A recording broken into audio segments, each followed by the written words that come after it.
Well, what happens the next day is that you move down from first league to fourth league, and you have to apply the EU and UK, which will mirror the EU regime for trade relation between the UK and the continent and with the rest of the countries, which means tariffs, borders, controls, frictions, a big cost to everybody. And I'm not talking about specific arrangements for airlines, capital market regulation, nuclear safety. It's not ready. Nobody is ready for a no deal, which is, by the way, the reason I think it will not happen. I think people will be wise enough not to jump from the cliff without a parachute.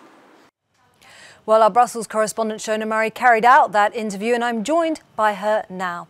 Good morning to you, Shona.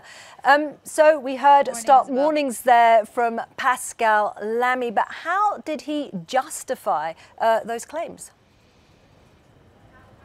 Well, of course, you heard him there. He didn't mince his words, and his own personal prediction is that Brexit is going to be delayed. Such is the catastrophe that will ensue if the UK leaves the EU without a deal in place. And one of the things he points to there is tariffs. The implication would be that if the UK leaves without a deal, it will have to apply WTO rules, which is tariffs, taxes on particular goods and particular industries. Agricultural industry, a big exporter, big industry for the UK, would have taxes of up to 35 to 40% applied on them. Same with the motor industry, around 10%. And that would have huge problems for consumers. He also talked about the implications for free trade. You know, at the moment with the single market, everything flows around the European Union and globally very well, very easily, because there's no borders to trade. And that would, with obviously a no-deal scenario, you would have borders. The UK wouldn't be in the single market, and therefore things like fresh foods getting to the UK, getting from the UK to places like the Netherlands, there would be problems there, and you may have issues like fresh food rotting. You could have flowers not getting to their destination in time.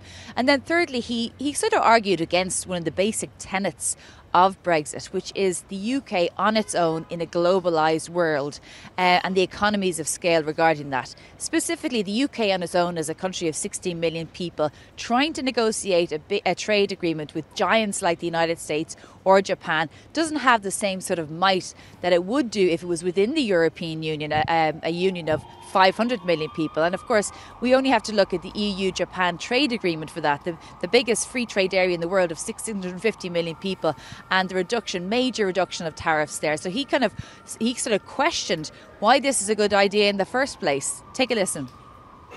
I know that's a view from the Brexit side, that they become independent, they regain control. In a world which is globalizing, integrating, I think it makes absolutely no sense. What would be the sense, the real sense of having a regulation for 60 million people when the world is moving to zones that have regulations for 500 million or 600 million people? It makes no sense. It has a name in economics, it's called diseconomies of scale.